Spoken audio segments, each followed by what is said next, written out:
Hi hello வணக்கம். இந்த video எதுக்குன்னு பார்த்தீங்கன்னா how to prepare English for bank exams 2026.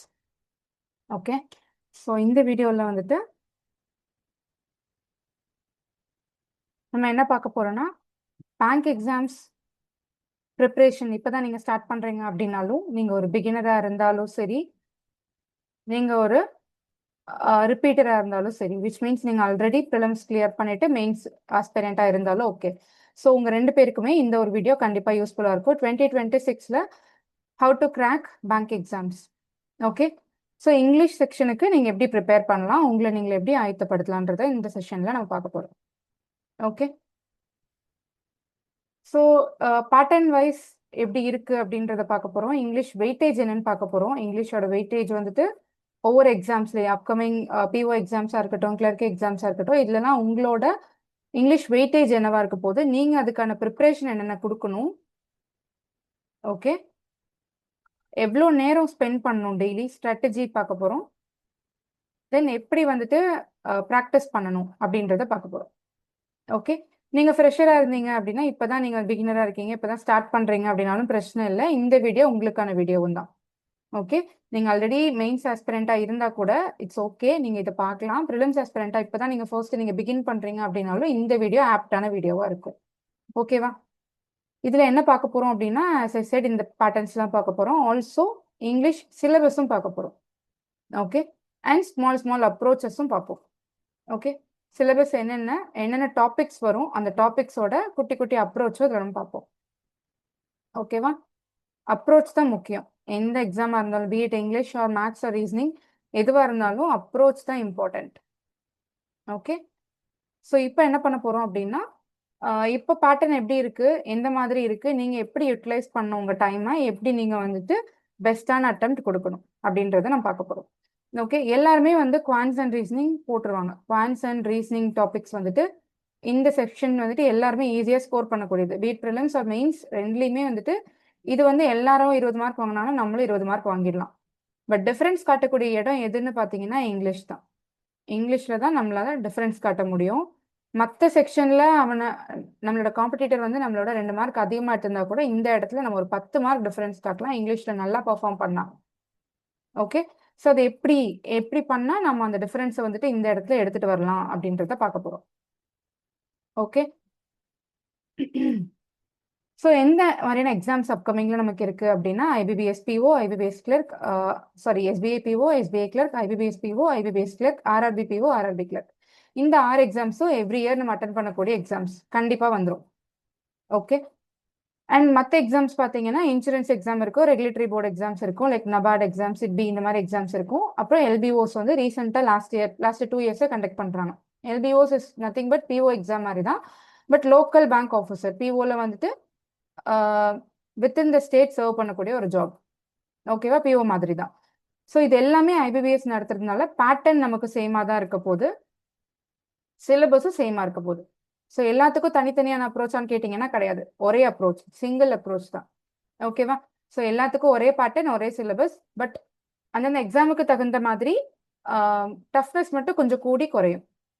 Okay, பிஓனா toughness கொஞ்சம் அதிகமாக இருக்கும், எஸ்பிஐ கிளர்க்குனா கொஞ்சம் கம்மியாக இருக்கும்.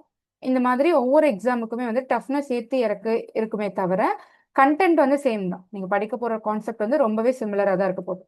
ஓகே, ஸோ எப்படி நம்ம எவ்ரிடே அப்ரோச் பண்ண போகிறோம், என்னென்ன டாபிக்ஸ் இருக்குது, எதுக்கு எப்படி அப்ரோச் பண்ண போகிறோம்னு பார்க்கலாம். இப்போ நம்ம ஃபர்ஸ்ட் பார்க்க போகிறது என்னன்னா வெயிட்டேஜ். இங்கிலீஷோட வெயிட்டேஜ் பேங்க் எக்ஸாம்ஸில் எவ்வளோ இருக்குது அப்படின்றத பார்க்க போகிறோம். Okay, SBI PO, IBPS PO, RRB PO, இந்த மூணுலேயுமே வந்துட்டு இது மூணுமே ஆஃபீஸர் கேடர். கிளரிக்கல் கேடர் மூணு எக்ஸாம்ஸ் எழுதுவோம். ஓகே, இது எவ்ரி இயர் ரிப்பீட் ஆகிற எக்ஸாம்ஸ். இது போக நான் சொன்ன மாதிரி இன்சூரன்ஸ் எக்ஸாம்ஸ் தான் வரும். அதுக்கும் சேம் இங்கிலீஷ் பேட்டர்ன் தான் இருக்க போகுது, பட் மார்க்ஸ் கொஞ்சம் கூடி குறைஞ்சு இருக்கும். ஓகே, சில எக்ஸாம்ஸில் டிஸ்கிரிப்டிவ் இருக்கும், சில எக்ஸாம்ஸில் டிஸ்கிரிப்டிவ் இருக்காது. ப்ரிலிம்ஸில் பார்த்தீங்கன்னா இங்கிலீஷ்க்கு ஒரே ஒரு செக்ஷன் இங்கிலீஷ் மட்டும்தான் இருக்கும். இங்கிலீஷ், மேக்ஸ், ரீசனிங் மூணே டாபிக். 30 இதில் இருக்கும். மேக்ஸ் அண்ட் ரீசனிங்கில் வந்துட்டு 35 இருக்கும். It differs. ஓகேவா? மெயின்ஸ் பார்த்தீங்கன்னா இந்த 3 டாப்பிக்கும் மெயின்ஸில் இருக்க போகுது. ஓகே, இங்கிலீஷ் ரிலேட்டடான டாபிக் 3 டாபிக் மெயின்ஸில் இருக்கும். ப்ரிலிம்ஸில் பார்த்தீங்கன்னா இங்கிலீஷின் ஒரே செக்ஷனுக்கு கீழே இருக்கும். ஓகே, எஸ்பிஐ பிஓவில் பார்த்தீங்கன்னா 40 மார்க் இங்கிலீஷ், மெயின்ஸில் அதே இது பார்த்தீங்கன்னா 20 மார்க் இங்கிலீஷ் இருக்கும். டெஸ்கிரிப்டிவ் ரைட்டிங் 50 மார்க்ஸ் இருக்க போது, எஸ்ஏ, லெட்டர், ப்ரீசஸ் ரைட்டிங் இதெல்லாம் 50 மார்க்குக்கு இருக்க போது. கிரிட்டிக்கல் ரீசனிங் வந்துட்டு 12 to 15 கொஸ்டின்ஸ் எதிர்பார்க்கலாம். ஓகே, ஸோ அப்போ எஸ்பிஐ பிஓல வெயிட்டேஜ் மட்டும் பாருங்க. 70 அரௌண்ட் 80 to 85 மார்க்ஸ் வந்துட்டு இங்கிலீஷ்க்கு வெயிட்டேஜ். அவுட் ஆஃப் 200ல 80 to 85 மார்க்ஸ் இங்கிலீஷ் மட்டும். ஓகே, கட் ஆஃப் எவ்வளோ இருக்குன்னு பார்த்தீங்கன்னா அரௌண்ட் 60 to 70 தான் இருக்க போகுது. அப்போ யோசிச்சு பாருங்க, நீங்க இந்த ஒரு செக்ஷன்ல மட்டும் எவ்வளோ டாப்பா ஸ்கோர் பண்றீங்களோ அவ்வளோக்கு அவ்வளோ உங்களுக்கு ஜாப் கண்டிப்பா வரப்போகுது. ஓகேவா, புரிஞ்சுச்சா?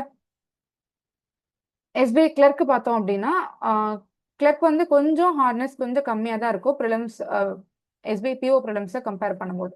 ஓகே, ஸோ 30 மார்க்ஸ் வந்துட்டு ப்ரிலிம்ஸில் இருக்க போது. மெயின்ஸில் பார்த்தீங்கன்னா 40 மார்க்ஸ் இருக்க போது. டெஸ்கிரிப்டிவ் ரைட்டிங் வந்து பிஓக்கு மட்டும்தான் இருக்கும். ஐபிபிஎஸ் அண்ட் எஸ்பிஐ பிஓக்கு மட்டும்தான் இருக்கும். ஆர்ஆர்பி பிஓக்கு கிடையாது டெஸ்கிரிப்டிவ் ரைட்டிங். அதர் இன்சூரன்ஸ் எக்ஸாம்ல சில எக்ஸாம்ஸ்ல வந்துட்டு உண்டு. பட் இங்க வந்து நம்ம 6 எக்ஸாம்ஸை மட்டும் நம்ம டார்கெட் பண்ணி பார்க்க போறோம். ஓகே, ஸோ இங்கே டெஸ்கிரிப்டிவ் ரைட்டிங் வந்துட்டு கிடையாது.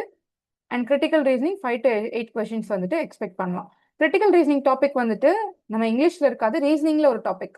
பட் அகைன் ஏன் நம்ம இங்கிலீஷ் கீழே கொண்டு வரோம் அப்படின்னா, அகைன் இது வந்து அண்டர்ஸ்டாண்டிங், ரீடிங் அண்ட் அண்டர்ஸ்டாண்டிங் கீழே வர்றதுனால கிரிட்டிக்கல் ரீசனிங் நம்ம இங்கிலீஷ் கீழே எடுத்திருக்கோம்.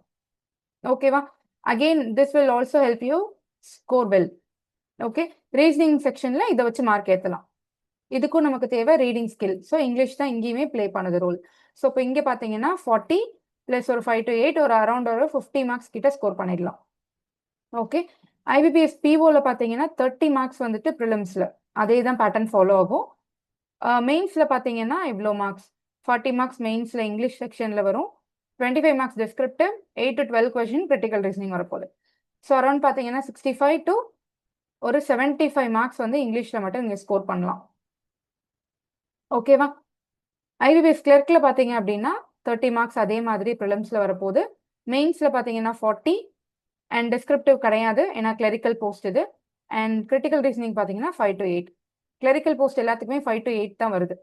ஓகேவா, ஸோ இங்கே பார்த்தீங்கன்னா அரௌண்ட் ஒரு 50 மார்க்ஸ் இங்கே நம்ம ஸ்கோர் பண்ணிடலாம். இங்கிலீஷ்க்கு வெயிட்டேஜ் மட்டும் 50 மார்க்ஸ் இருக்கு மெயின்ஸ் எக்ஸாமில். ஓகே, ஸோ ஆர்ஆர்பி பிஓ பார்த்தீங்கன்னா prelims and RRB PO and கிளர்க்கில் வந்துட்டு ப்ரிலிம்ஸில் இங்கிலீஷ் கிடையாது, 80 மார்க்ஸ்க்கு எழுதுவீங்க. ஓகேவா, 40 மார்க்ஸு 40 ரீசனிங், குவான்ஸ் 40 ரீசனிங் 40 எழுதுவீங்க. ஓகேவா, அண்ட் மெயின்ஸில் பார்த்தீங்கன்னா மெயின்ஸில் கண்டிப்பாக இங்கிலீஷ் உண்டு. ஓகே, 40 மார்க்ஸ் இங்கிலீஷில், டெஸ்கிரிப்டிவ் கிடையாது ரெண்டு எக்ஸாமுக்குமே. வேற டெஸ்கிரிப்டிவ்க்கு பதிலாக உங்களுக்கு வந்துட்டு ஆர்ஆர்பி பிஓவில் வந்து கம்ப்யூட்டர் செக்ஷன் ஆட் பண்ணுவாங்க. ஸோ அதனால அது பிரச்சனை கிடையாது. உங்களுக்கு இங்கிலீஷ் வெயிட்டேஜ் வந்துட்டு 40 + ஒரு 12, இங்கேயும் வந்துட்டு அரௌண்ட் ஒரு 50 மார்க்ஸ், இங்கேயும் வந்து அரௌண்ட் ஒரு 50 மார்க்ஸ். ஓகேவா, ஸோ இப்போ வெயிட்டேஜ் வந்து எவ்வளோ இருக்கு பாருங்க. மற்ற சப்ஜெக்டை விட நீங்கள் வந்துட்டு டிஃபரன்ஸ் காட்டக்கூடிய ஏரியா எதுன்னு பார்த்தீங்கன்னா ஜென்ரலாகவே இங்கிலீஷ் அண்ட் சிஏல தான் டிஃபரன்ஸ் காட்ட முடியும். ஓகேவா, பீட் கம்ப்யூட்டராக இருக்கட்டும், குவான்ஸாக இருக்கட்டும், ரீசனிங்காக இருக்கட்டும், எல்லாரும் கொஷின் ஈஸியாக இருந்தால் எல்லாரும் அவ்வளோ மார்க் தான் போடுவாங்க. கொஷின் டஃபாக இருந்தால் எல்லாரும் குறிப்பிட்ட மார்க்ஸ் தான் போட முடியும். அதான் நம்மளால போட முடியும். அப்போ டிஃபரன்ஸ் காட்டக்கூடிய இடம் என்னன்னா இங்கிலீஷ் அண்ட் சிஏ தான். ஓகேவா, ஸோ இங்கிலீஷ் வந்துட்டு heavy weightage compared to CA, இங்கிலீஷ்க்கு சிஏ விட அதிகமான வெயிட்டேஜ். ஓகே, ஸோ சிஏ வந்து எங்கேருந்து எடுப்பாங்கன்னு தெரியாது, ஜெனரல் அவேர்னஸ் வந்து எங்கேருந்து எடுப்பாங்கன்னு தெரியாது. லாஸ்ட் இயர் ஃபுல்லாக ஸ்டாட்டிக்ல மூவ் பண்ணாங்க. அதுக்கு முந்தின வருஷம்லாம் கொஞ்சம் ரொம்ப டெப்த்தாக கேட்டாங்க. அதுக்கு முந்தின வருஷம் கொஞ்சம் மேலோட்டமாக கேட்டாங்க. ஸோ ஜென்ரல் அவேர்னஸ் வந்து கொஞ்சம் டிஃபர் ஆகும். பட் இங்கிலீஷ் ஒரே பேட்டர்ன் ஒரே மாதிரி தான் இருக்க போது. அப்ரோச் வச்சு போனீங்கன்னா கண்டிப்பாக உங்களால மார்க் ஹெவியாக ஸ்கோர் பண்ண முடியும். ஓகே, ஓரளவுக்கு ஐடியா இருக்கா எவ்வளோ வந்து நம்ம ஸ்கோர் பண்ண முடியும்ன்ட்டு? ஓகே, இப்போ இங்கிலீஷ் செக்ஷன் இதுக்கு நீங்க எப்படி ப்ரிப்பேர் பண்ணணும், இதுக்கு தேவையானது என்னென்ன? ஒன்று கிராமர், இன்னொன்று வொக்காபுலரி, இன்னொன்று ரீடிங். இந்த மூணுமே தேவை. உங்களுக்கு கிராமர் மட்டும் நல்லா தெரியும் அப்படின்னாலும் உங்களால 100%, அட்லீஸ்ட் 100க்கு ஒரு 90% கூட கொடுக்க முடியாது. ரொம்ப கம்மியாக தான் கொடுக்க முடியும். ஏன்னா ரீடிங்கும் முக்கியம், கிராமரும் முக்கியம். ரெண்டுமே அட் அ டைம்ல பார்க்குறவங்க தான் நல்லா மார்க் ஸ்கோர் பண்ண முடியும். ஸோ நீங்கள் வந்துட்டு கிராமர் வச்சு போறீங்கன்னா 50% வரைக்கும் நீங்கள் ஸ்கோர் பண்ணலாம். ஓகே, இப்போ ரீடிங் வச்சு போறீங்க அப்படின்னா ஒரு 60% வரைக்கும் நீங்கள் ஸ்கோர் பண்ணலாம். இந்த ரெண்டுமே யூஸ் பண்ணுறவன் தான் 100% ஸ்கோர் பண்ண முடியும். வொக்காபுலரி இல்லாமல் கூட போட்டலாம்னு வைங்களேன். வொக்காபுலரி இம்பார்ட்டன்ட், பேசிக்கான வொக்காபுலரி வந்து நமக்கு தெரிஞ்சிருக்கணும். பட் வொக்காபுலரி கண்டுபிடிக்கிறதுக்கு ஒரு இது இருக்கு, ட்ரிக் இருக்கு, அதை நான் உங்களுக்கு சொல்லித்தரேன். ஓகேவா, so grammar and reading is must. Vocabulary, பேசிக்கான வொக்காபுலரி ஸ்கில்ஸ் கண்டிப்பாக நமக்கு தேவை. பேசிக் ஸ்கில்ஸ் இஸ் மேண்டிட்டரி. ஓகேவா? ஸோ இங்கே பார்க்க போகிறோம். ஸோ ஃபர்ஸ்ட் இந்த வீடியோ என்ன பார்க்க போறோம்னா கிராமர்ல என்னென்ன டாபிக்ஸ் இருக்கு, நீங்க எப்படி எப்படி படிக்கணும். ரீடிங்னா ரீடிங்க்கு நீங்க என்ன எவ்வளோ எஃபோர்ட்ஸ் போட்டு ரீட் பண்ணணும். ஸோ தட் உங்களுக்கு அந்த ப்ராக்டிஸ் வந்து க்ரோ ஆகும். ஓகே. வொக்காபுலரிக்கு என்ன பண்ணணும். ஓகே, வரிசையை பார்க்கலாமா? கிராமர். கிராமர்ல என்ன டாபிக்ஸ் இருக்கு அப்படின்னு பார்த்தீங்கன்னா நவுன், வேர்ப், அட்ஜெக்டிவ், அட்வர்ப். இது எல்லாமே தனித்தனி கிளாஸ். ஓகேவா? தனித்தனி கிளாஸ் நீங்க ஒவ்வொன்றும் தனித்தனியா பார்க்கணும். நவுன்னா வந்துட்டு என்னென்ன நவுன் இருக்கு, common noun, proper noun, collective noun, material noun, abstract noun. Nouns எதுக்காக படிப்போம்னா கவுண்டபிள் அன்கவுண்டபிள் கண்டுபிடிக்கிறதுக்காக நவுன்ஸ் படிப்போம். ஓகேவா? வேர்ப் எப்படின்னா வேர்போட டைப்ஸ் எனக்கு be verb, do verb, have verb, அப்புறம் மாடல் வேர்ப்ஸ். ஓகேவா? நிறைய வேர்ப்ஸ் இருக்கு. ஸோ இதெல்லாம் படிக்கிறதுக்கு வேர்ப்ஸோட டாபிக் கம்ப்ளீட்டா படிக்கணும். அட்ஜெக்டிவ், அட்ஜெக்டிவ் நவுனையும் கம்பேர் பண்ணி ரெண்டுக்கும் ஷார்ட்கட்ஸ் படிக்கணும். ஓகேவா? அட்வர்ப்னா என்னது? அட்வர்ப் வந்துட்டு வேர்ப் பத்தி பேசக்கூடியது அட்வர்ப், அட்ஜெக்டிவ் பத்தி பேசினாலும் அட்வர்ப். இது மாதிரி அட்வர்ப் டாபிக்கும் படிக்கணும். ஓகேவா? இது நாளையும் படிச்சு முடிச்சிட்டிங்கனாலே ஓரளவுக்கு பேசிக் கவர் பண்ண மாதிரி தான். நெக்ஸ்ட் ப்ரோனவுன் படிக்கணும். ஓகே. ப்ரோனவுன் வந்துட்டு என்னன்னா ஐ, வி, இ, he, she, it, they. I, we, you, he, she, it, they. இது எல்லாமே ப்ரோனவுன்ஸ். ஓகேவா? இதுல டிஃபரெண்ட் கேசஸ் இருக்கும். செல்ஃப் கேஸ் ப்ரோனவுன்ஸ், இந்த மாதிரி நிறைய உண்டு. ஓகே. ஸோ இது எல்லாமே டைப்ஸ் ஆஃப் ப்ரோனவுன்ஸ் படிக்கணும். Next finite verb, non finite verb. இது வந்து வேர்ப் படிச்சுட்டு ப்ரோனவுன் படிச்சிட்டிங்கனால ஓரளவுக்கு ஐடியா கிடைச்சிரும். Finite verb, non finite verb next போறது good. Okay. Finite verb, non finite verb படிச்சிட்டிங்கனாலே ஓரளவுக்கு கம்ப்ளீட் பண்ணிட்டீங்க நீங்க. இதுதான் பேசிக். இதுல ஸ்ட்ராங்கா இருந்தாலே அடுத்த வர்ற எல்லா கொஸ்டின், எல்லா பின்னாடி வர டாபிக்ஸுமே உங்களுக்கு ஈஸியா இருக்கும். ஓகே. நெக்ஸ்ட் என்ன படிக்கணும்னா கிளாஸ் அண்ட் ஃப்ரேஸ் படிக்கணும். ஏன்னா finite verb, non finite verb தெரிஞ்சாதான் கிளாஸும் ஃப்ரேஸ்னா என்னன்னு தெரியும். கிளாஸ் ஃப்ரேஸ் தெரிஞ்சாதான் கன்ஜங்ஷன் என்னன்னு தெரியும். ஓகேவா? ஃபைனைட் வேர்ப் இருந்தா அது கிளாஸ், ஃபைனைட் வேர்ப் இல்லைன்னா அது ஃப்ரேஸ். ஓகேவா? ஸோ இப்போ ரெண்டு கிளாஸ் இருக்கு அப்படின்னா அதை சேர்க்கறதுக்கு ஒரு கன்ஜங்ஷன் வேணும். ஒரு ஃப்ரேஸ் ஒரு கிளாஸ் இருக்கு அப்படின்னா அது சேர்க்கறதுக்கு ஒரு ப்ரிப்போசிஷன் வேணும். ஸோ இப்போ இது வந்து எது கிளாஸ் எது ஃப்ரேஸ்ன்னு தெரிஞ்சாதான் இதெல்லாம் நம்ம யூஸ் பண்ண முடியும். ரைட்? ஸோ இப்போ நீங்க பேசிக்ல பார்க்க வேண்டிய ஆர்டர் இதுதான். நெக்ஸ்ட் ஃப்ரேஸ் எது கிளாஸ் எதுன்னு ஃபைனைட் வேர்ப், நான் ஃபைனைட் படிச்சாதான் இந்த டாபிக் உங்களுக்கு புரியும். இது படிச்சாதான் இந்த டாபிக் உங்களுக்கு புரியும். இது படிச்சிட்டிங்கன்னா கண்டினியூஸா கன்ஜங்ஷனும் கொஞ்சம் படிப்பீங்க. கொஞ்சம் படிச்சா போதும், பின்னாடி கனெக்டர் டாபிக்ல டீப்பா படிக்கலாம். இப்போதைக்கு ஃப்ரேஸ் எது கிளாஸ் எது கன்ஜங்ஷன் எங்க தேவைப்படும்னு படிச்சுக்கலாம். நெக்ஸ்ட் சப்ஜெக்ட் வேர்ப் அக்ரிமெண்ட் படிக்கணும். ஓகே.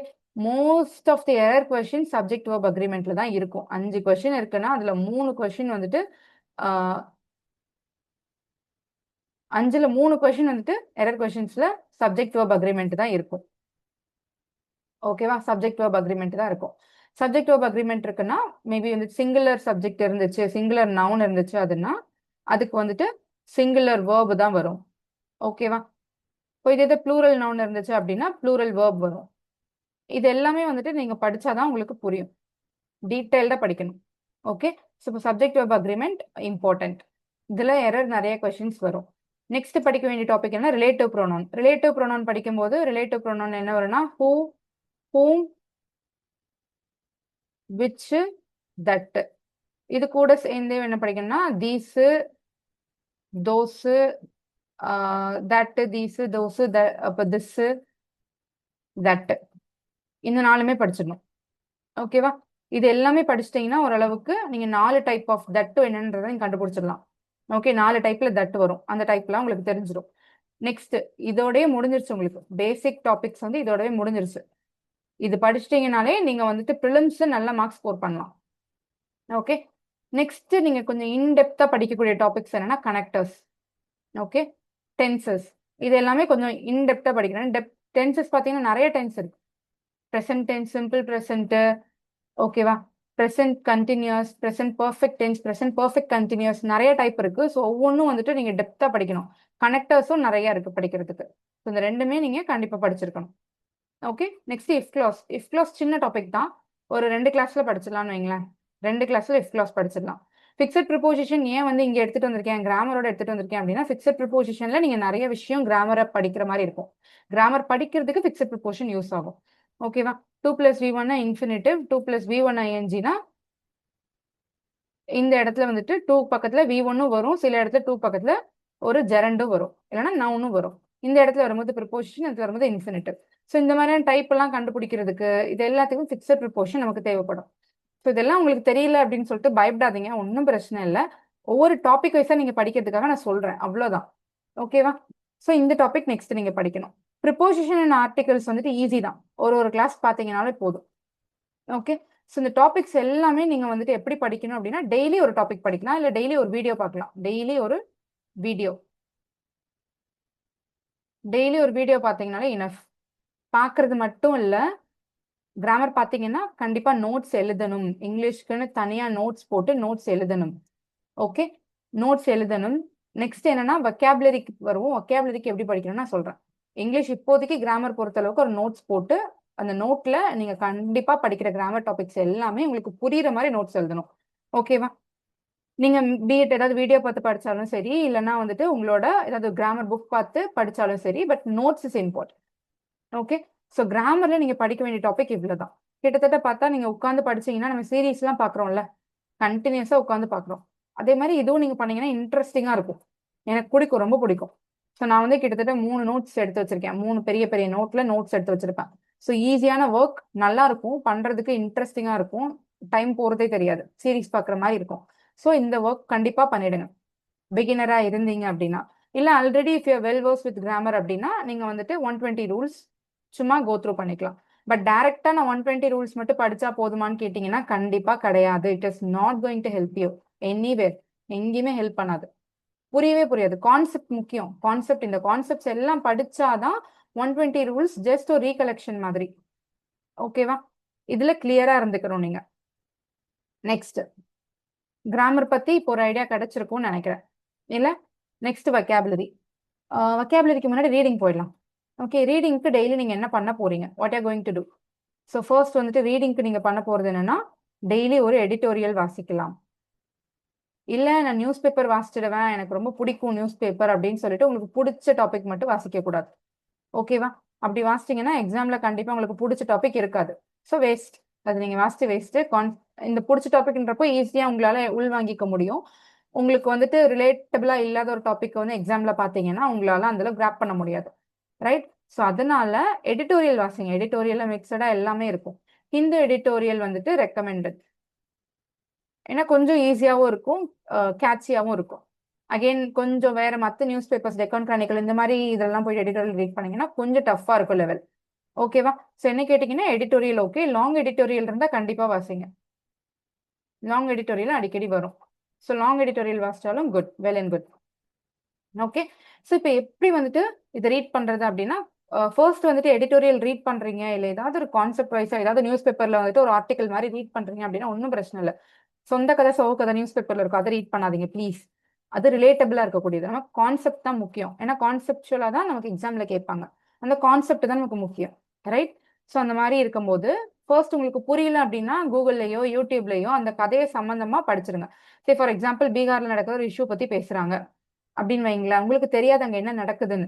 ஸோ ரேண்டமா எடிட்டோரியல் போய் வாசிச்சீங்கன்னா உங்களுக்கு புரியாது, இன்ட்ரெஸ்ட் வந்து லேக் ஆகும். ஓகே, ஸோ என்ன பண்ணுனா ஃபர்ஸ்ட் அதில் என்ன டாபிக் இருக்கோ அதை பத்தி கொஞ்சம் ஒரு இன்ட்ரடக்ஷன் மாதிரி தெரிஞ்சுட்டு வாங்க. சினாப்சிஸ் மாதிரி எங்கேயாவது போயிட்டு சே பீட் ஏஐல இருக்கல, சாட் ஜிபிடில போட்டோ ஜெமினில போட்டோ நீங்க சர்ச் பண்ணி பார்க்கலாம். இல்லைன்னா ஆர்எல்ஸ் நீங்க வந்துட்டு யூடியூப்ல கூட சம்மந்தமான வீடியோஸ் இருந்தால் பார்க்கலாம். பார்த்துட்டு அதை பத்தின ஒரு ஓவர்வியூ மாதிரி தெரிஞ்சிடும் உங்களுக்கு. அதுக்கப்புறமா வந்துட்டு ரீட் பண்ணீங்கன்னா ஈஸியா இருக்கும், உங்களால கிராப் பண்ண முடியாது என்ன சொல்லியிருக்காங்க அப்படின்றது. ஓகேயா? ஸோ இந்த எடிட்டோரியல் ரீட் பண்றதுனால உங்களுக்கு ரீடிங்கும் இம்ப்ரூவ் ஆகும். நெக்ஸ்ட் வொக்காபுலரியும் நிறைய கத்துக்கலாம்.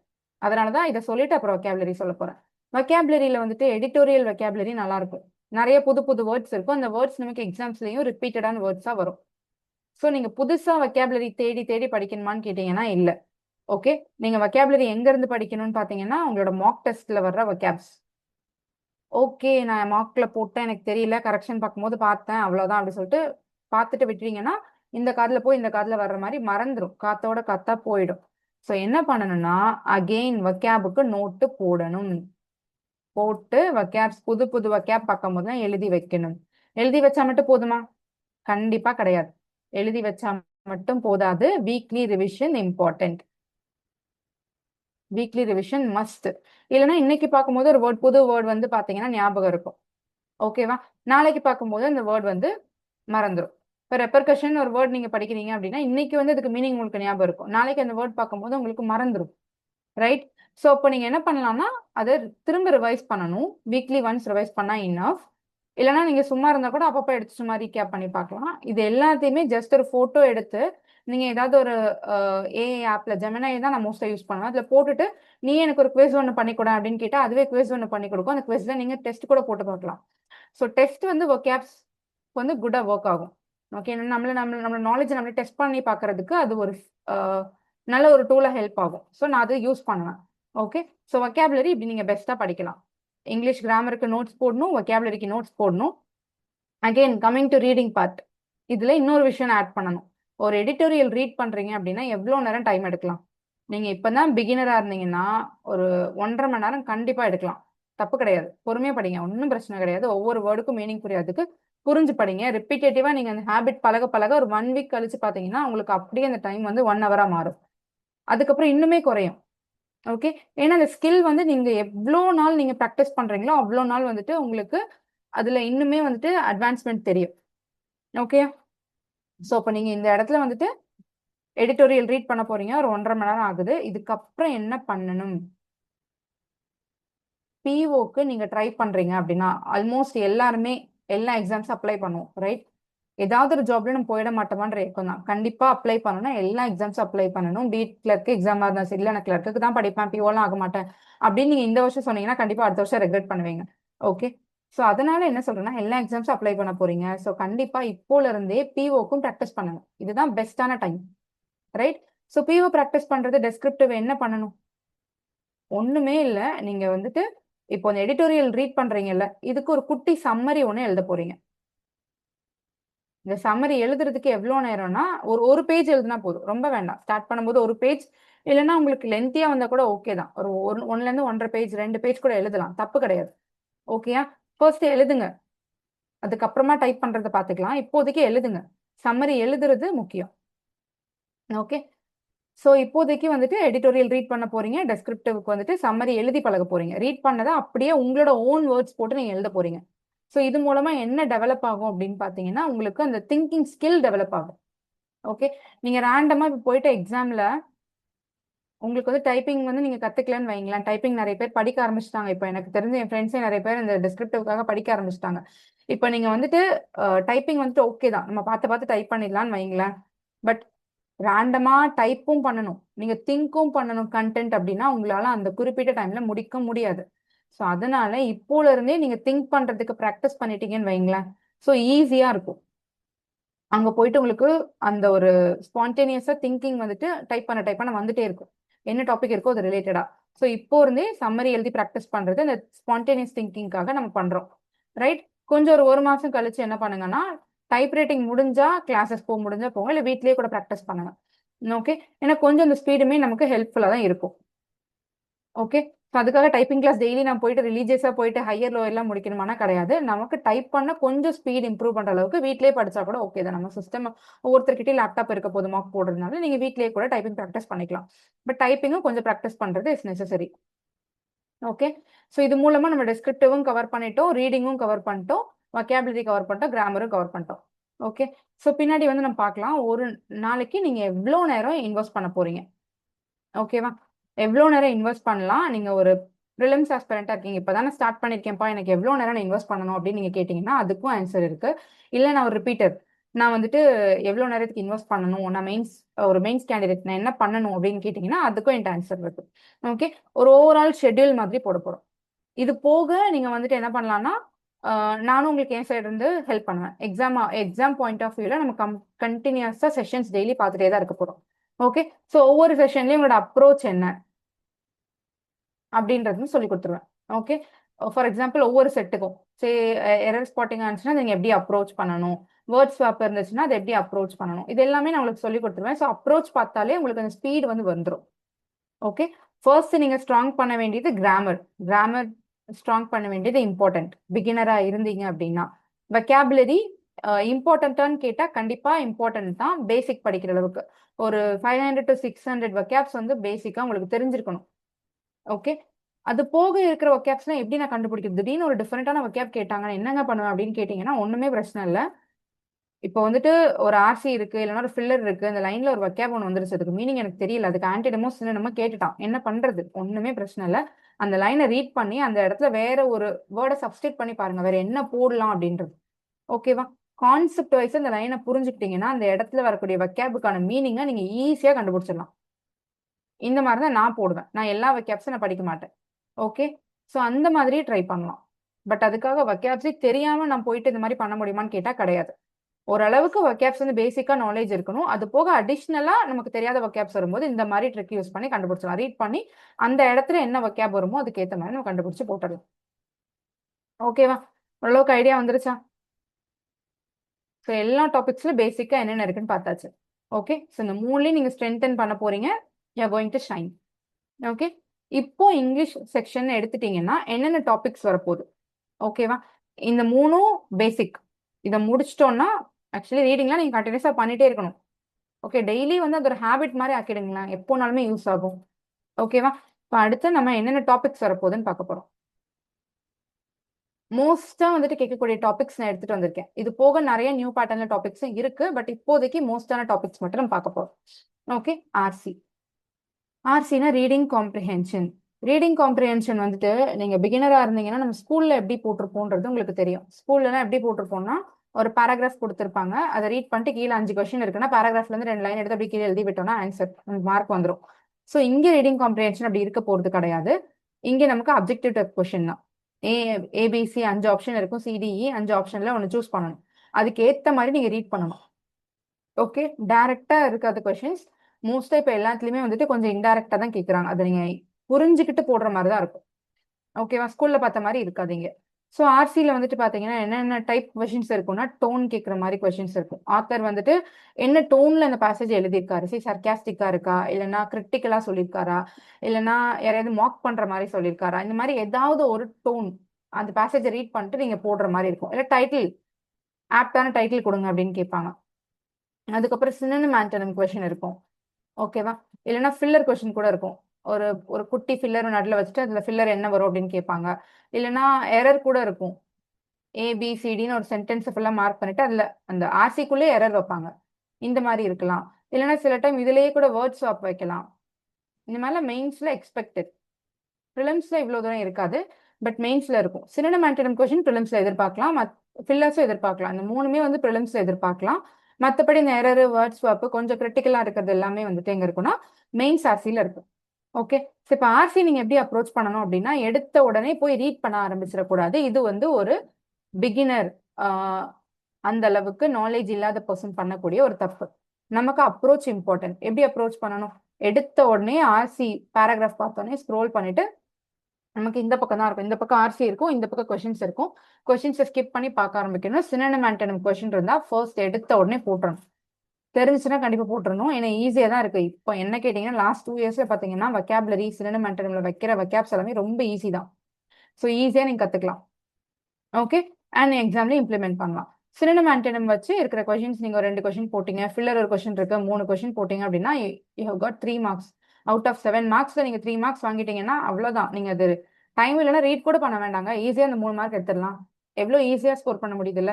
இதை விட்டுட்டு நீங்க ரேண்டமா ஆர்சியை பார்த்தோன்னு உள்ள போய் நான் ரீட் பண்றேன் ரீட் பண்ணீங்கன்னு வைங்களேன், எண்ட்ல என்ன ஆகும்? ரீட் பண்ணி இந்த பேசேஜ் முடியல, டைமும் முடிஞ்சிருச்சு, பேசேஜ் புரியல, டைம் முடிஞ்சிருச்சுன்னா என்ன ஆகும்? நீங்க அவ்வளோ ஒரு 5 நிமிஷம் ஸ்பெண்ட் பண்ணி யூ ஹவ் காட் 0 மார்க்ஸ். இது வேணுமா நமக்கு?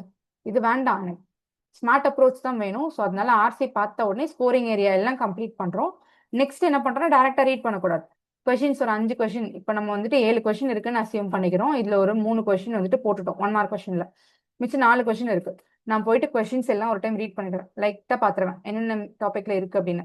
சரி ஃபார் எக்ஸாம்பிள் ஏதாவது 1990ல என்ன நடந்துச்சு அப்படின்ற மாதிரி கேட்டிருந்தாங்கன்னா அந்த ஒரு லைன் எனக்கு தெரிஞ்சிடும். கொஸ்டின்ல இதை பத்தி கேட்டிருக்காங்க, பேசேஜ்ல அதை பத்தி ரீட் பண்ணும்போது கொஞ்சம் ஸ்ட்ரெஸ் பண்ணி ரீட் பண்ணோம் அப்படின்னு எனக்கு தெரிஞ்சிடும். ஓகே. ஸோ அப்போ இந்த மாதிரி கொஸ்டின்ஸை கோ த்ரூ பண்றதுக்கான ரீசன் இதுதான். ஓகே. அந்த மாதிரியான இடத்துல வரும்போது நம்ம அழுத்தி ரீட் பண்ணிட்டு வருவோம். இல்லைன்னா திரும்ப பிளைண்ட் ஆயிரும். ரீட் பண்ணிட்டு திரும்ப வந்துட்டு அந்த ஆர்சி வந்து பாக்குறப்போ திரும்ப வந்து கொஸ்டின்ஸ் ஆர்சி ரீட் பண்ணிட்டு கொஸ்டின் வந்து பாக்குறப்போ என்னடா ரீட் பண்ணோம் ஒண்ணுமே ஞாபகத்துல இல்லையே அப்படின்ற மாதிரி ஆயிடும். ஸோ ஒரு பேசிக்கான ஓவர்வியூ கிடைக்கிறதுக்காக கொஸ்டின்ஸை பார்த்துட்டு ஆர்சி ரீட் பண்ண போறோம். ஃபர்ஸ்ட் எடுத்த உடனே சினோனிம் ஆன்டோனிம் போட போறோம். அதுக்கப்புறமா பாத்தீங்கன்னா கொஷின்ஸ் ரீட் பண்ண போறோம், அதுக்கப்புறம் பேசேஜ் ரீட் பண்ண போறோம். ஸோ இந்த மாதிரி இது வந்து ஆர்சிக்கு மட்டுமான அப்ரோச். இந்த மாதிரி இருக்கிற எல்லாத்துக்குமே ஒவ்வொரு அப்ரோச் இருக்கு. ஓகே, ஸ்மார்ட்டான வேல நம்ம எப்படி ஸ்கோர் பண்ணலாம் அப்படின்றத பார்க்க போறோம். இந்த மாதிரியான இடத்துல தான் நம்ம டிஃபரன்ஸ் காட்ட முடியும். ஓகேவா? ரெண்டே ரெண்டு டைப் தான் இருப்பாங்க, ரீடிங் ஒன்லி கைஸ், கிராமர் வச்சு போடுறவங்க.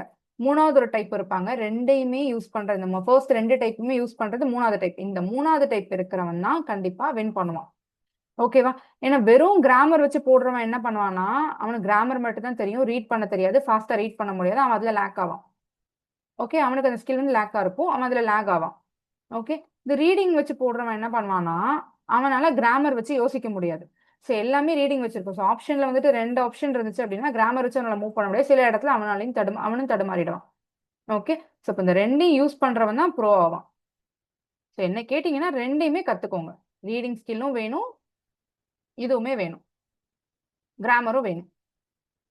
ஸோ இது போக இது ரெண்டுமே இருந்தா கூட ஸ்மார்ட் அப்ரோச். ஏன்னா ரிலீஜியஸா ஒரு கொஸ்டின் வந்துருச்சு, இப்போ ஒரு க்ளோஸ் டெஸ்ட் வந்துருச்சுன்னு வைங்களேன். க்ளோஸ் டெஸ்ட்னா என்னன்னு பாத்தீங்கன்னா ஒரு பேராகிராஃப் இருக்கும், பேராகிராஃப் கொடுத்துருவாங்க. அந்த பேராகிராஃப்ல அங்கங்க பிளாங்க் வச்சிருவாங்க. அந்த பிளாங்க்லாம் நீங்க ஃபில் பண்ணணும். ஃபில்லர்ஸ்னா சிங்கிள் லைன்ல இருக்கும், ஒரு சென்டென்ஸ் மட்டும் இருக்கும், அந்த சென்டென்ஸ்ல ஒரே ஒரு பிளாங்க் இருக்கும். க்ளோஸ் டெஸ்ட்னா ஒரு பேராகிராஃப்ல அங்கங்க பிளாங்க் கொடுத்துருப்பாங்க. அப்போ நீங்க அந்த ஃபுல் பேராகிராஃப் ரீட் பண்ணணுமா? தேவையே கிடையாது. என்ன பண்ணணும்னா அந்த பிளாங்க்குக்கு பக்கத்துல இருக்கக்கூடிய அந்த ஒரு ஸ்பெசிஃபிக்கான லைனை மட்டும் ரீட் பண்ணி ஆன்சர் போடுற மாதிரி தான் இருக்கும். I'm 100% sure about it. அதுதான் உங்களோட அப்ரோச்சா இருக்கணும். அதை விட்டுட்டு நீங்க எடுத்த உடனே பதட்டத்துல, எக்ஸாம் பதட்டத்துல ஃபுல்லா ரீட் பண்ண ஆரம்பிச்சிட்டீங்கன்னா it will cost you more time. Like approach வச்சு போடுறவனுக்கு உங்களுக்கும் ரொம்ப பின்னாடி நிறைய கேப் ஆயிடும். அப்ரோச் வச்சு போடுற நான் எப்படி போடுவேன், ஃபாஸ்டா அந்த லைனை மட்டும் ரீட் பண்ணி ஆன்சர் போட்டு போயிட்டே இருப்பேன். தேவையில்லாம நீங்க அந்த ஸ்டோரியை ரீட் பண்ணிட்டு அந்த பேசேஜ்ல இருக்க ஸ்டோரி ரீட் பண்ணி உங்களுக்கு டைம் வேஸ்ட். ஓகேவா? ஸோ அதனால இந்த அப்ரோச் இம்பார்ட்டன்ட். ஓகே, ஆர்சின் என்னன்னு பார்த்துட்டோம், க்ளோஸ் டெஸ்ட்னா என்னன்னு பார்த்துட்டோம் ஓரளவுக்கு. சென்டென்ஸ் ஆர் வேர்ட் ரீஅரேஞ்ச்மெண்ட் அப்படின்னா மொத்தமா சென்டென்ஸே வந்துட்டு ஏபிசிடின்னு கொடுத்துருவாங்க. ஒரு சென்டென்ஸே வந்துட்டு பிரிச்சு பிரிச்சு ஃப்ரேஸா கொடுத்துருவாங்க. ஏபிசிடின்னு கொடுத்துருவாங்க. நீங்க ஆர்டர் வைஸா பிடி ஏசின்னு ஆன்சர்ல இருக்கும், அதை பார்த்து போடணும். சென்டென்சஸே ரீப்ளேஸ் பண்ற மாதிரி இருக்கும். வேர்ட் ரீஅரேஞ்ச்மெண்ட்னா ஒரு கம்ப்ளீட்டா ஒரு சென்டென்ஸ் கொடுத்துருவாங்க. இங்க ஒரு வேர்டு ஏன்னு மார்க் பண்ணிருப்பாங்க, பின்னு மார்க் பண்ணிருப்பாங்க, சின்னு மார்க் பண்ணிருப்பாங்க. இந்த மூணையும் வந்துட்டு ஷிஃப்ட் பண்ணி பிஏசி இல்ல சிஏபியில மாத்தி போட்டா ஆன்சர் வரணும். அந்த மாதிரி இருக்கிறது வேர்ட் ரீஅரேஞ்ச்மெண்ட்.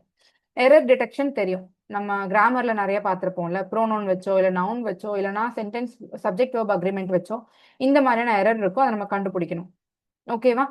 ஃபில்லர்ஸ் அப்படின்னா சொல்லிட்டேன், சிங்கிள் லைன்ல பிளாங்க் இருக்கும், அதை ஃபில் பண்ண போறோம். வேர்ட் ஸ்வாப்னா கிட்டத்தட்ட வேர்ட் ரீஅரேஞ்ச்மெண்ட் மாதிரி தான். இங்க வந்துட்டு ஆனா ரெண்டு வேர்ட் மட்டும் ஸ்வாப் பண்ணுவோம். ஓகேவா? அது உங்களுக்கு பார்க்கும்போது புரிஞ்சிடும். நம்ம ரெகுலரா கிளாஸஸ் போடுவோம், நீங்க கிளாஸஸ் வந்து பாத்தீங்கன்னா உங்களுக்கு கிளியரா புரிஞ்சிடும். பாராஜம்பிள் அப்படின்னா ஒரு 5 டிஃப்ரெண்ட் சென்டென்சஸ் கொடுத்துருவாங்க, ஜம்பிள் பண்ணி கொடுத்துருப்பாங்க, அதை நீங்க ஆர்டர் வைஸா அரேஞ்ச் பண்ணணும். இதுக்கும் ரீடிங் ஸ்கில் இம்பார்ட்டன்ட். ஓகேவா? சும்மா ஃப்ளூக்ல க்ளூ மட்டும் வச்சு நான் அங்கங்க எடுத்து ஏபிசிடின்னு போட்டேன்னா அது தப்பாயிடும். ரீட் பண்ணி அந்த ப்ராசஸ் கம்ப்ளீட்டா நம்ம ஒரு பாராஜம்பிள் போட்டு ஆன்சரை கொண்டு வரும்போது நீங்க 5 சென்டென்சஸே ரீட் பண்ணிருக்கணும். ஸோ இதுவுமே வந்துட்டு ஈஸியான ஒன்று தான். ரீட் பண்ண ஆரம்பிச்சிட்டோம்னா ஈஸியா தெரியும். இதுவுமே நமக்கு இதுக்குமே வந்து ஸ்ட்ராட்டஜிலாம் நிறைய இருக்கு. நம்ம இதுக்கு முன்னாடி போட்ட வீடியோஸ்லயும் பாராஜம்பிள் கொஸ்டின்ஸ் எல்லாம் அந்த ஸ்ட்ராட்டஜில தான் சால்வ் பண்ணியிருப்போம். இனிமே வரப்போற எக்ஸாம்ஸ்லயும் எக்ஸாம் ஓரியன்ட் கிளாஸஸ்லயும் நம்ம எப்படி இதுக்கான அப்ரோச்ன்றதை தெளிவா சொல்லிக் கொடுப்போம். ஸோ கண்டிப்பா ஃபாலோ பண்ணலாம். காலம் கொஸ்டின்ஸ் அப்படின்னா ஒன்றும் இல்லை, ரெண்டு காலம் இருக்கும்.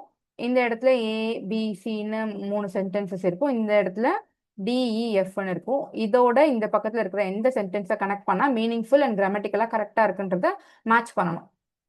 ஓகேவா? ஸ்கூல்ல நார்மலா வேர்ட்ஸ் வச்சு மேட்ச் இருக்கும், சென்டென்ஸ் வச்சு மேட்ச் பண்ற மாதிரி இருக்கும். ஓகேவா? இதுதான் காலம் கொஸ்டின்.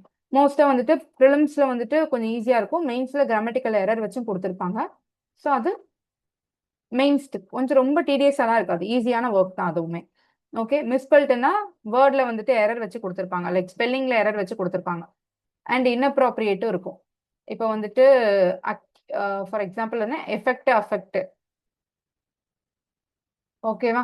இந்த மாதிரி வேர்ட்ஸ் வந்துட்டு எஃபெக்ட் வர வேண்டியதுல அஃபெக்ட்னு கொடுத்துருவாங்க. ஸோ நம்ம கரெக்டாக இன்னப்ராப்ரியேட் இருக்குன்னு பார்த்து மாற்றணும். ஓகேவா? கனெக்டர்ஸ் ரெண்டு சென்டென்ஸ் கொடுத்து அது எது வந்து பெஸ்ட் ஸ்டார்டர் அப்படின்ற மாதிரி கேட்பாங்க. எதுல ஸ்டார்ட் பண்ணணும், கனெக்டர் பட் அண்ட் ஸோ இதெல்லாம் வச்சு கனெக்ட் பண்ண சொல்லுவாங்க. ஸோ இதெல்லாம் கண்டுபிடிக்கிற மாதிரி இருக்கும், இதுவும் ஈஸி தான். Okay, idioms and phrasal verbs இது படிக்கணுமான்னு கேட்டிங்கன்னா கண்டிப்பாக படிக்கணும். நம்ம அப்கமிங்ல கண்டிப்பாக கிளாஸஸ் கொண்டு வரலாம்.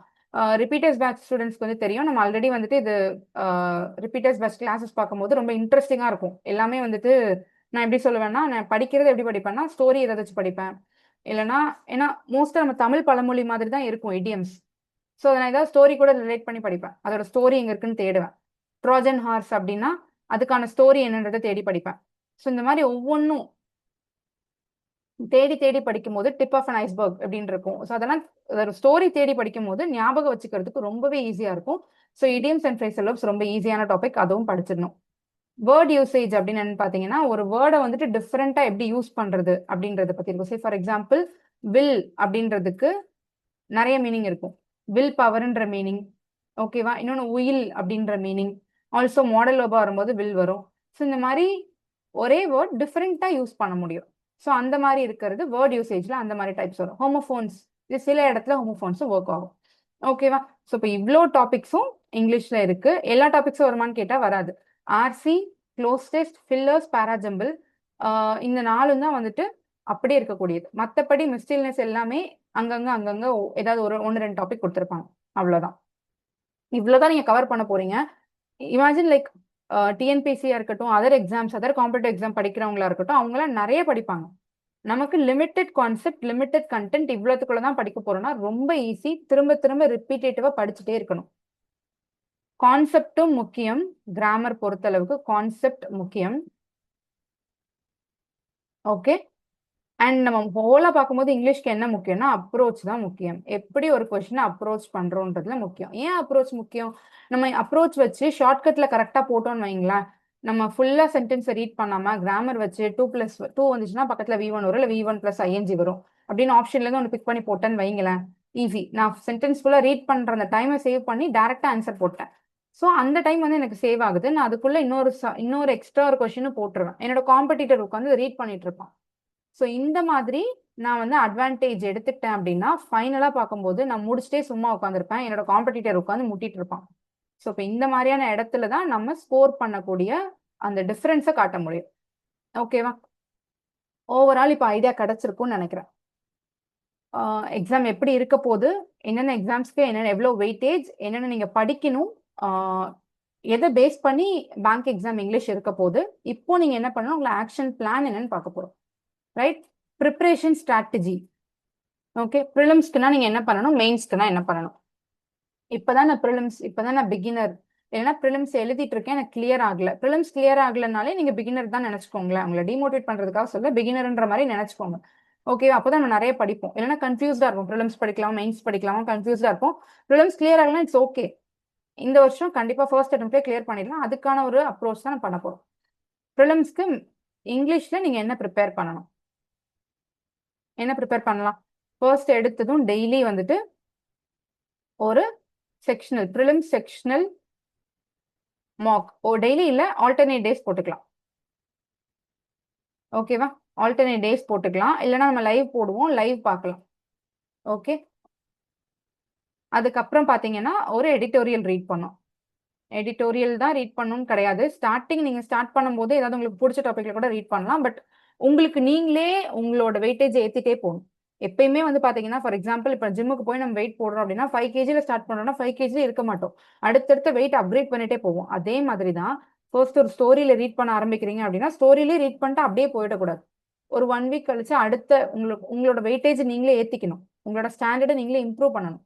அதுக்காக நீங்கள் என்ன பண்ணணுமோ பண்ணணும். இப்போதைக்கு ஒரு 1 வீக் நீங்கள் ஏதாவது சிம்பிளாக உங்களுக்கு பிடிச்சதை ரீட் பண்ணிட்டு எடிட்டோரியலுக்கு ஸ்லோவாக மூவ் ஆகி டெய்லி ஒரு எடிட்டோரியல் ரீட் பண்ணணும். Okay. If you have time, if time permits, நீங்கள் ஒரு சம்மரி கூட எழுத ட்ரை பண்ணலாம், தப்பு கிடையாது. ஓகேவா. ப்ரிலிம்ஸ் கிளியர் பண்ணதுக்கப்புறம் மெயின்ஸ்க்கு ப்ரிப்பேர் பண்ணுற அந்த கேப்பில் உங்களுக்கு இதுக்கெல்லாம் டைம் இருக்குமான்னு கேட்டிங்கன்னா டிஸ்கிரிப்டிவ்க்கெலாம் டைம் இருக்காது. ஸோ உங்களுக்கு பிடிக்கும் சம்மரி எழுதுறது, சில பேருக்கு பிடிக்கும், எனக்கெல்லாம் பிடிக்கும். ஸோ டெய்லி சம்மரி எழுதிடுவேன். அந்த மாதிரி எழுதுகிற ஆப்ஷன் இருந்தால் கண்டிப்பாக எழுதிடுங்க, இல்லைனா எடிட்டோரியல் ரீட் பண்ணாலும் தட்ஸ் ஓகே. இதில் இருக்க வொக்காப்ஸ் படிக்க போகிறீங்க. ஸோ வொக்காப்ஸ் வந்து டெய்லி ஒரு 10 வொக்காப்ஸ் நீங்கள் புதுசாக படிக்க போகிறீங்க, நோட்ஸ் எடுக்க போகிறீங்க. அண்ட் அதை வீக்லி ஒன்ஸ் ரிவைஸ் பண்ண போகிறீங்க. ஓகே. நீங்கள் இந்த 3மே பண்ணால் போதுமான்னு கேட்டிங்கன்னா இப்போதைக்கு இது இனஃப். ஓகே. இந்த செக்ஷனல் மார்க் போடுறது மட்டும் கிடையாது, மார்க் போட்டுட்டு அதுக்கு சேம் டே கரெக்ஷன் பார்த்துருக்கணும். Same day correction must. நாளைக்கு பார்த்தீங்க அப்படின்னா மறந்துடும். நேற்று என்ன மைண்ட் செட்டில் போட்டிங்களோ அது மறந்துடும், இன்னைக்கு பார்க்கும்போது மறந்துடும். ஸோ சேம் டே, இன்னைக்கு டெஸ்ட் போடுறோம்னா இன்னைக்கே பார்க்கணும் கரெக்ஷனும். ஓகேவா? இது ப்ரிலிம்ஸ்க்கான அப்ரோச். இப்போ நீங்க மெயின்ஸ்க்கு வந்து என்ன பண்ணலாம் அப்படின்னா ஒரு லாங் எடிட்டோரியல். ஓகேவா? ஒரு லாங் எடிட்டோரியல் ரீட் பண்ணணும் அண்ட் சம்மரி கண்டிப்பா எழுதியிருக்கணும். சம்மரி வந்து எனக்கு கரெக்டாக எழுதிருக்கேனா தப்பா எழுதிருக்கேன் டவுட் இருக்கே அப்படின்னா நீங்க கிராமர்லி ஆப் யூஸ் பண்ணலாம். சாஃப்ட்வேர் சிஸ்டம்ல இருந்துச்சுன்னா கிராமர்லி யூஸ் பண்ணலாம். இல்லைன்னா அப்படியே ஃபார் எக்ஸாம்பிள் நான் எழுதியிருக்கேன் அதில் வந்துட்டு எனக்கு தெரியல அப்படின்னா ஃபோட்டோ எடுத்து ஜெமினாயிலேயோ சாட் ஜிபிட்டிலேயோ போட்டிங்கன்னா ஓரளவுக்கு உங்களுக்கு வந்துட்டு என்னென்ன திருத்தணும் அப்படின்றத அதுவே சொல்லி கொடுத்துரும். உங்களுக்கு ஒரு மென்டாரே இப்போ தேவையில்லை, ஏஏ ஒரு மென்டார் மாதிரி ஹெல்ப் பண்ணும். ஓகே, ஸோ இப்போ லாங் எடிட்டோரியல் வாசிக்க போகிறோம், சம்மரி எழுத போகிறோம். இதுக்கு ஒரு ஃபார் எக்ஸாம்பிள் இதுக்கு வந்துட்டு ஒரு 1.5 மணி நேரம் ஆகுதுன்னு வைங்க. 1.5 மணி நேரம் ஆகுது. இதுக்கப்புறமா என்ன பண்ண போறீங்கன்னா இதுலேயே நம்ம ரீடிங்கும் முடிஞ்சிருச்சு. இதுக்கப்புறம் டைம் இருந்துச்சு அப்படின்னா ஒரு செக்ஷனல், இல்லைன்னா செக்ஷனல் வந்துட்டு ஆல்டர்னேட் டேஸ் கூட போட்டுக்கலாம். Main sectional, English main sectional ஒன்று போடணும். போட்டுட்டு கரெக்ஷனும் பார்த்துருக்கணும். இது கண்டிப்பாக ஒரு 1 ஹவர் எடுத்துக்குதுன்னு வைங்களேன். ஏன்னா ஆல்மோஸ்ட் எல்லா கொஸ்டின்ஸும் சால்வ் பண்ணியிருப்போம். மெயின்ஸ் பொறுத்தளவுக்கு டவுட்ஸ் இருக்கிறது அங்கங்கே இருக்கும். ஓகேவா? ஸோ இந்த 2 மட்டும் பண்ணால் போதும். இது கூடவே ஒர்க்யாப்ஸ் வந்து டெய்லி நம்ம இதில் பார்க்குற ஒர்க்யாப்ஸும் சரி, நம்மளோட மார்க்கில் பார்க்குற புது ஒர்க்யாப்ஸும் சரி எழுதி வச்சு படிக்க போகிறோம். அவ்வளோதான். இந்த 3 தான் நம்ம பண்ண போகிறோம். இதுலேயும் ஒரு 10 ஒர்க்யாப்ஸ் படிக்கிறீங்கன்னு வைங்களேன். ஸோ ப்ரிலிம்ஸ் கேண்டிடேட்னா நீங்கள் இதை பண்ணணும், நீங்கள் ஒரு மெயின்ஸ் கேண்டிடேட் வந்து இதை பண்ணணும். அவ்வளோதான். ஓகே, ஸோ ப்ரிலிம்ஸில் உள்ளவங்களுக்கு எவ்வளோ நேரம் தேவைப்படும் அப்படின்னா நீங்கள் ஒரு எடிட்டோரியல் ரீட் பண்ணுறீங்க, நார்மலான எடிட்டோரியல் ரீட் பண்ணுறீங்கன்னா ஒரு 1.5 மணி நேரம் தேவைப்படுது. உங்களுக்கும் 1.5 மணி நேரம் ஸ்டார்ட் பண்ணும்போது ஆகும் தான், ஆகாதுன்னு சொல்ல மாட்டேன். நீங்கள் இப்போ தான் புதுசாக ஒன்று பண்ண போறீங்க. ஸோ 1.5 மணி நேரம் எடுக்கும். மார்க் போடுறதுக்கு ஒரு 20 நிமிஷம், அதை கரெக்ஷன் பக்கத்துக்கு ஒரு 20 நிமிஷம்னா ஆல்மோஸ்ட் ஒரு ஒரு 2.5 hour ஆகும். டோட்டலாக பார்த்தீங்கன்னா ப்ரிலிம்ஸில் வந்துட்டு நீங்கள் எவ்வளோ நேரம் ஒரு நாளைக்கு ஸ்பெண்ட் பண்ண ப்ரிலிம்ஸ் கேண்டிடேட்டுக்கு வந்துட்டு 2.5 hour நீங்கள் ஸ்பெண்ட் பண்ணணும் இங்கிலீஷ்க்கு. ஓகேவா? மெயின்ஸ் கேண்டிடேட்டாக இருந்தீங்கன்னா இங்கே ஒரு 1.5 மணி நேரம், இங்கே ஒரு 1 மணி நேரம். ஸோ உங்களுக்கு வந்துட்டு ஒரு 2.5 hours to 3 hours ஆகும். இது எல்லாமே ஸ்டார்டிங் தான். போக போக நீங்கள் ப்ராக்டிஸ் பண்ண பீட் நீங்கள் ப்ரிலிம்ஸ் கேண்டிடேட் இருந்தாலும் சரி, மெயின்ஸ் கேண்டிடேட் இருந்தாலும் சரி, பழக பழக உங்களுக்கு வந்து டைம் இன்னும் ரெடியூஸ் ஆகிட்டே தான் இருக்க போது, இன்க்ரீஸ் ஆகாது.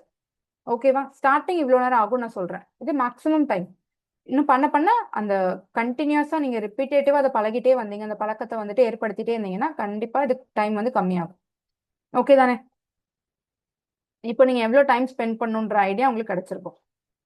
ஓகே, ஸோ இப்போ என்ன பண்ண போறோம்னா செக்ஷனல் மார்க். நீங்கள் ஒரு செக்ஷனல் மார்க் இன்னைக்கு எடுக்கிறீங்க, ப்ரிலிம்ஸாக இருக்கட்டும் மெயின்ஸாக இருக்கட்டும், நீங்கள் எடுக்கிறீங்க அப்படின்னா என்ன பண்ணணும்னா அந்த சேம் டேவே கரெக்ஷன் பார்த்துருக்கணும். It's must, it's a must, கண்டிப்பாக பண்ணணும்.